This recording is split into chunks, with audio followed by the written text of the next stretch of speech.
ഈ world cup എന്ന് പറഞ്ഞു കഴിഞ്ഞാൽ ഓരോ വേൾഡ് കപ്പിനും ഒരു ഐക്കോണിക് ഗോൾസ് ഒക്കെ ഉണ്ട്. ഈ പറഞ്ഞ പോലെ 2014 ജെയിംസ് ഹാമിഷ് റോഡ്രിഗസിൻ്റെ ഒരു ഗോൾ നമുക്ക് ഓർമ്മയുണ്ട്, ചെസ്റ്റിലെടുത്തിട്ട് ഒരു വോളി.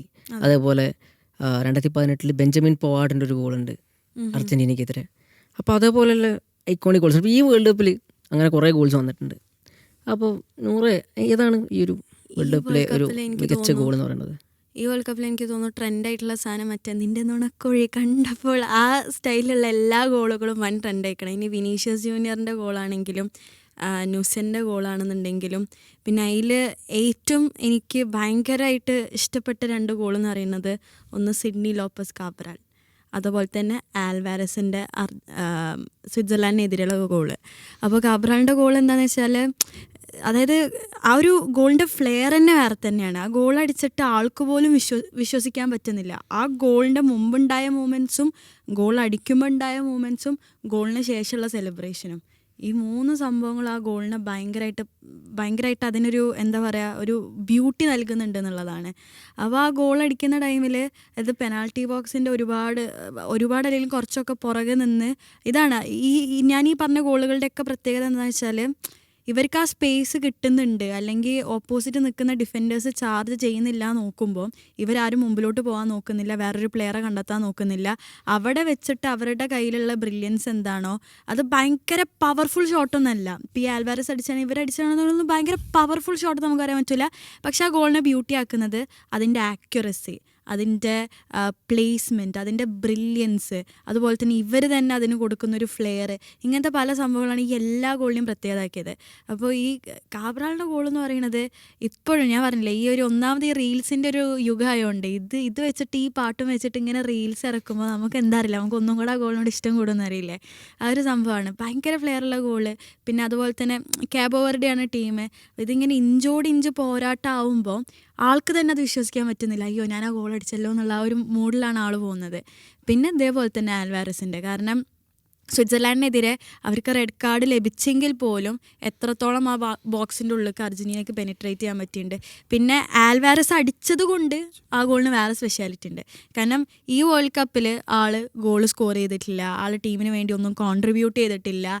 പിന്നെ ഫസ്റ്റ് മത്സരങ്ങളൊന്നും ആൾ സ്റ്റാർട്ടിംഗ് ലൈനപ്പിൽ ഇറങ്ങുന്നില്ല. പിന്നെ ഇറങ്ങിയ 2 മത്സരങ്ങളിൽ ആളുടെ ഒരു കോൺട്രിബ്യൂഷൻ വരുന്നില്ല എന്നുള്ള തരത്തിലാണ് ആൽവാരസിൻ്റെ ആ ഒരു ഗോൾ വരുന്ന ടൈമിൽ ഇത്രയും കാലം നേരിട്ട ആരോപണങ്ങൾ, അല്ലെങ്കിൽ ഇത്രയും കാലം നേരിട്ട ക്രിറ്റിസിസിനെതിരെയൊക്കെ മറുപടി ആയിട്ടാണ് ആൽവാരസ് അത്രയും മാച്ചിൻ്റെ ഡിസിസീവ് മൂമെൻറ്റിൽ ആക്യുറേറ്റ് ആയിട്ടുള്ളൊരു ബ്രില്യൻ ഷോട്ട് അടിക്കുന്നത്. അപ്പോൾ എൻ്റെ അഭിപ്രായത്തിൽ എനിക്കിഷ്ടപ്പെട്ട ഈ വേൾഡ് കപ്പിലെ 2 ഗോളുകളിൽ ഒരു 2 ഗോളായിട്ട് നമുക്ക് പറയാൻ പറ്റില്ല, മറ്റൊരുപാട് ഗോളുകളുണ്ട്.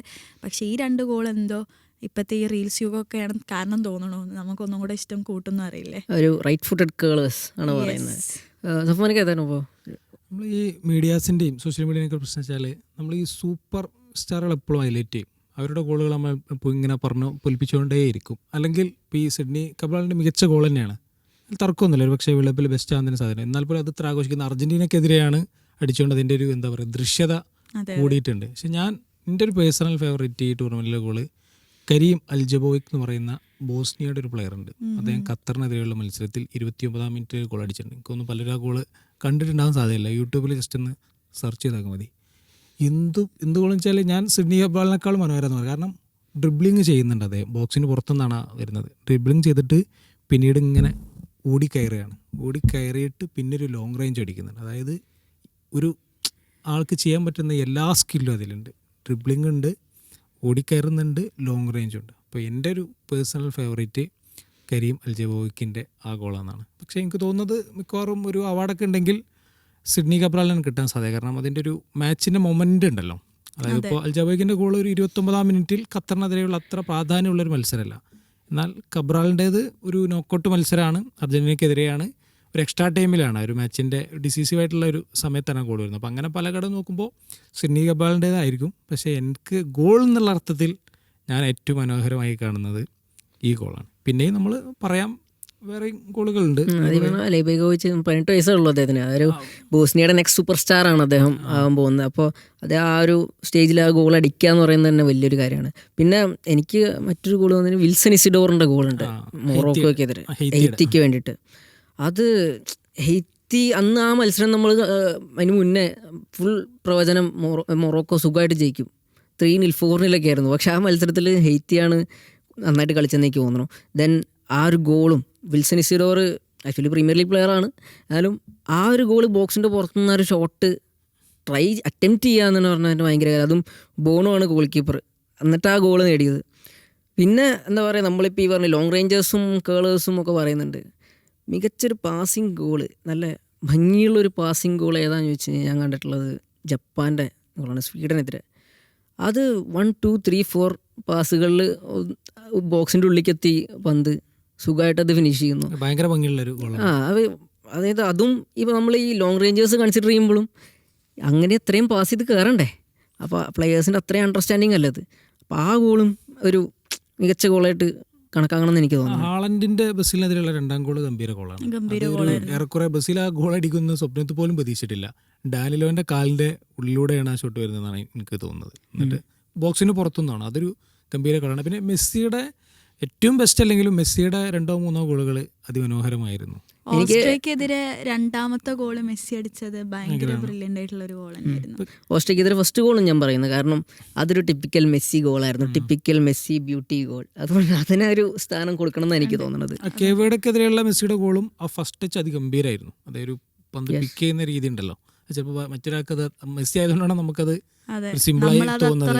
നമുക്ക് ഇത് ഓർമ്മ സിംഹരാജ എഴുന്നള്ളൂ എന്ന് പറഞ്ഞിട്ട് ഓൾമോസ്റ്റ് അതുപോലെ. നമ്മൾ ഈ പിന്നെ മോഹൻലാലിനെ കുറിച്ച് പറയില്ല, ഈ റോൾ മോഹൻലാൽ ചെയ്തുകൊണ്ടാണ് ആരും പൊക്കാത്തത്, കാരണം അദ്ദേഹത്തിന് റേഞ്ച് അതുപോലെയാണ്. മെസ്സി ആയതുകൊണ്ടാണ് നമുക്കത് അത്ര ഈസി ടാസ്ക് തോന്നുന്നത്. ആ ബോൾ പിക്ക് ചെയ്ത രീതി അതിഗംഭീരമായിരുന്നു. പക്ഷെ ഞാനിതിൽ പറയാൻ ആഗ്രഹിക്കുന്ന ഒരു കാര്യം, നമ്മൾ ഈ ഗോള് ആയതിനെക്കുറിച്ച് നമ്മൾ ചർച്ച ചെയ്തു. ഗോൾ ആവാതെ പോയ കുറേ മൊമെൻറ്റ്സ് ഉണ്ട്. അത് ഗോളായിരുന്നെങ്കിൽ ഇതിനൊക്കെ മേലെ നിൽക്കുന്ന ഗോളുകളായിരുന്നു. ഒന്ന് വിനീഷ്യസ് ജൂനിയറിൻ്റെ ജപ്പാനെതിരെയുള്ള ഒരു പോക്കുണ്ടായിരുന്നു. അത് ഗോളായിരുന്നെങ്കിൽ വേൾഡ് കപ്പ് ചരിത്രത്തിലെ തന്നെ ഏറ്റവും വലിയ സോളോ ഗോളുകളിലൊന്നായിരുന്നു. കാരണം ഒരു നഡ്മഗ് ചെയ്തിട്ടാണ് അദ്ദേഹം പോകുന്നത്, എന്നിട്ട് ഡ്രിബിൾ ചെയ്ത് കയറുന്നു. പക്ഷേ അവസാന ഘട്ടത്തിൽ ആ ജപ്പാന്റെ ഗോളിയുടെ ഒരു ചെറിയ വിരല് തട്ടിയിട്ട് അത് ബാറിൽ കൊള്ളുന്നു.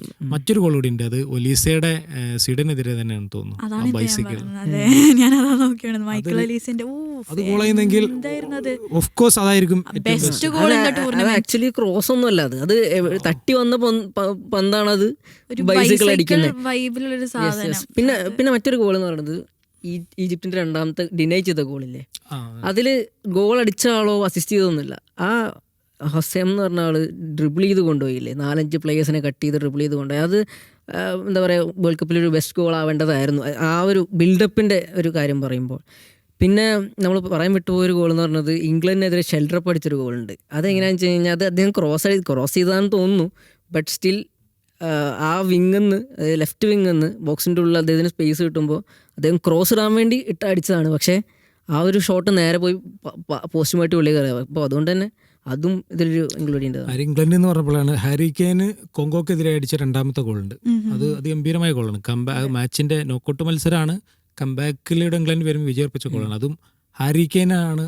അതെന്താ പറയുക, ഒരു ബ്രില്യൻറ്റ് ഗോളാണ്. ഒരു ഹാഫ് ചാൻസ് കിട്ടിയാൽ ഗോളാക്കുന്നതാണ് ഏറ്റവും നല്ല സ്ട്രൈക്കർ എന്ന് പറയുമല്ലോ, അതുപോലൊരു ഗോളാണ്. കാരണം എത്രയോ ഡിഫൻഡേഴ്സ് വട്ടിട്ട് നിൽക്കുമ്പോൾ ഹാരി കെയ്ൻ അവരൊക്കെ കടന്നു വന്നിട്ടാണ് ഒരു ഷോട്ട് അടിക്കുന്നത്. പറയുകയാണെങ്കിൽ എനിക്ക് മറ്റേ നോർവേക്കെതിരെ ബെല്ലിംഗാം അടിച്ച ഫസ്റ്റ് ഗോളും അത് ഗംഭീര ഗോൾ തന്നെയായിരുന്നു. കാരണം ആന്റണി ഗോർഡനും എലിയറ്റ് ആൻഡർസനാന്ന് തോന്നുന്നു എനിക്കൊരു കോമ്പിനേഷൻ ഉണ്ടായിരുന്നു. കഴിഞ്ഞ് പാസ് കൊടുക്കുന്നു, ആ പാസ് കൊടുത്ത നിമിഷത്തിലും അവിടെ ബെല്ലിംഗത്തിന് ആ ഗോൾ സ്കോർ ചെയ്യാൻ ഈസി അല്ലായിരുന്നു.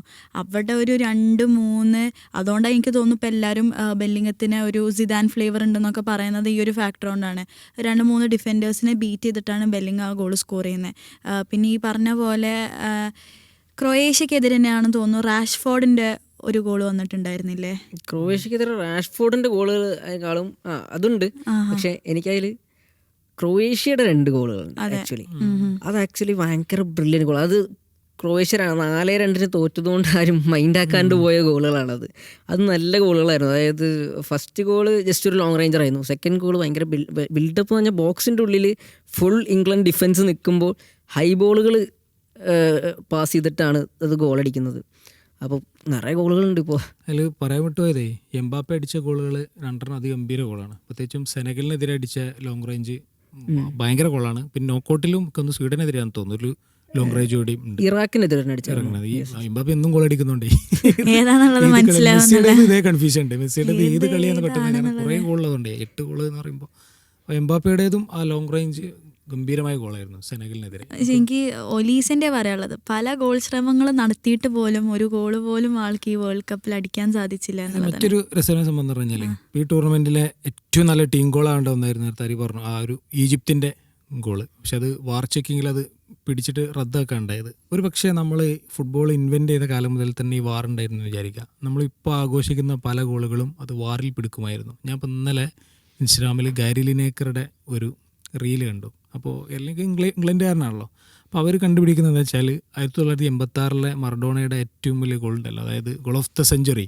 അപ്പോൾ ആ goal of the century, and of the goal ആ മത്സരത്തിൽ വരേണ്ട, ആ ഗോൾ ഓഫ് ദ സെഞ്ചുറി നടക്കുന്നതിൻ്റെ തൊട്ട് മുമ്പ്, ഞാൻ പേര് മറന്നുപോയി, അർജന്റീനയുടെ ബാറ്റിസ്റ്റ എന്നുള്ള പ്ലെയർ ഒരു ഇംഗ്ലണ്ട് പ്ലെയർ ഫോളോ ചെയ്യുന്നുണ്ട്. മറഡോണ അല്ല ഫോളോ ചെയ്യുന്നത്, മറഡോണ ബോൾ പിക്ക് ചെയ്യുന്നതിൻ്റെ തൊട്ട് മുമ്പത്തെ മൊമെന്റിൽ അവിടെ ഒരു ഫൗള് സംഭവിക്കുന്നുണ്ട്. രണ്ടാമത്തെ ഗോളിന്റെ, അതായത് ഈ ഗോൾ ഓഫ് ദ സെഞ്ചുറി മുമ്പ് foul എന്നിട്ട് മറഡോണയുടെ ഫൗളൊന്നുമില്ല, അദ്ദേഹം ഗംഭീരമായൊരു ഗോൾ തന്നെയാണ്. പക്ഷെ ഇന്നത്തെ കാലത്താണെങ്കിൽ അത് വാറിൽ പിടിച്ചിട്ടുണ്ടാവും. അങ്ങനെ ഒരു ഗോള് സംഭവിച്ചു പോലും ആരും ഓർക്കില്ല.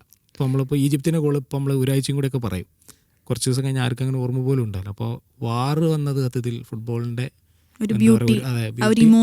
ഇമോഷനും അങ്ങനെ ഒരുപാട് ചരിത്രങ്ങൾ അത് വാറ് മാറ്റി എഴുതുന്നുണ്ട് എന്നുള്ളതാണ്. അതുപോലെ തന്നെ അനീതികളെയും വാറ് മാറ്റി എഴുതുന്നുണ്ടാവും. അതുപോലെ വേറെയും മത്സരങ്ങളുണ്ട്. എനിക്ക് പെട്ടെന്ന് ഓർക്കണം, ഏതോ ഒരു കിടിലം ലോങ് റേഞ്ച് വാറിൽ അവിടെ ഒരു ഫൗള് നടന്നിട്ടെന്ന് പറഞ്ഞിട്ട് ഇല്ലാതാക്കുന്നത്. എനിക്കൊന്ന് തുർക്കിയുടെ കളിയിലാണോ എന്നാണ് എൻ്റെ ഒരു സംശയം. അങ്ങനെ വാറ് കൊന്നു കളഞ്ഞ ഒരുപാട് ചരിത്രമാവേണ്ട ഗോളുകളുണ്ട്. കൊന്നു കളഞ്ഞ മീൻസ് നിയമമാണ്. പക്ഷെ ഞാൻ പറയുന്നത് ഇത് ഫുട്ബോൾ ആദ്യകാലം മുതലേ ഉണ്ടെങ്കിൽ നമ്മളിപ്പോൾ പറയുന്നത് പലതും പല ഗോളുകളും ഉണ്ടാവില്ലല്ലോ. അതിനോട് പലതും നമ്മൾ ഐക്കോണിക് ആയിട്ടുള്ള പല നിമിഷങ്ങളും ഉണ്ടാവില്ലായിരുന്നു എന്നാണ് ഞാൻ വിചാരിക്കുന്നത്. യെസ്.